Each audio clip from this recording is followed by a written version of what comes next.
Kei te tai whakararo te rōpū whakamana i te tiriti o Waitangi, e āta whakarongo ana ki ngā kōkō raho ka taka ki raro i te pire matāwhāanga, i kō kuhungi atua tahitia e te pāti Māori i raro i te ingoa pire takutai moana.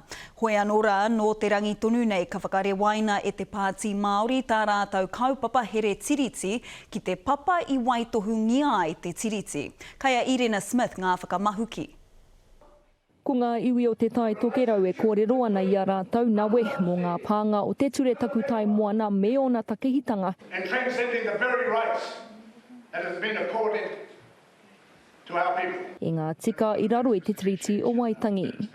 Nō reira, ko te tino mana o ena, me whakahokia mai tērā mana o ngai Māori, ngai Māori e tiaki no atu tō rātou nei moana, tō rātou nei takutai.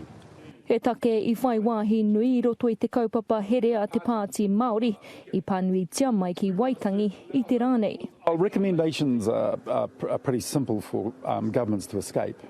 And so binding recommendations, you shouldn't have a justifiable process that ends nowhere. It's one of the few pieces of justice we've got in the country where rulings are made, but they don't need to be implemented. That seems a bit unusual, doesn't it? And unfair. And so it's about time that those rulings were made, those recommendations were made binding.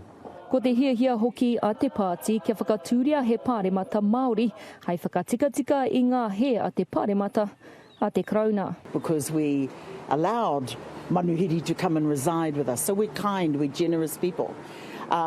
Unfortunately, that generosity has been fully taken advantage of, and now we can't tolerate it anymore. So as a party, we're saying, okay, this is our time now. We've got our solutions. Nā te pire takutai moana I ara ke ai te pāti Māori, mai I te rawa tai mai ki tēnei he take e tohe tunu nei, e ngā hau e whā. Taua mana kei a mātou I tō mātou nei tainga mai ki konei ki tēnei mautere. Nō reire te tainga mai o te krauna, ka tahi, ka whakakakohu tia rātou I runga wa tātou anō mana, wa rātou ture. He kotahi o rau te tautoko ki te pāti Māori e ai ki ngā rangahau o te wā. Engari ko te whakahau tonu a ona kaitono katoa, ko rātou anake te pāti e tuana o te iwi Māori. And the reason it's left for last is because it's actually one of the most important.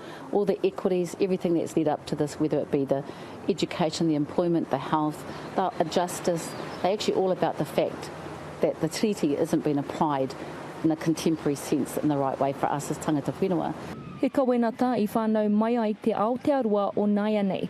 Ko te manako nui a te pāti Māori, he kawenata ka huri anō I te Aotearoa o Apopo. Irena Smith, Te Karere.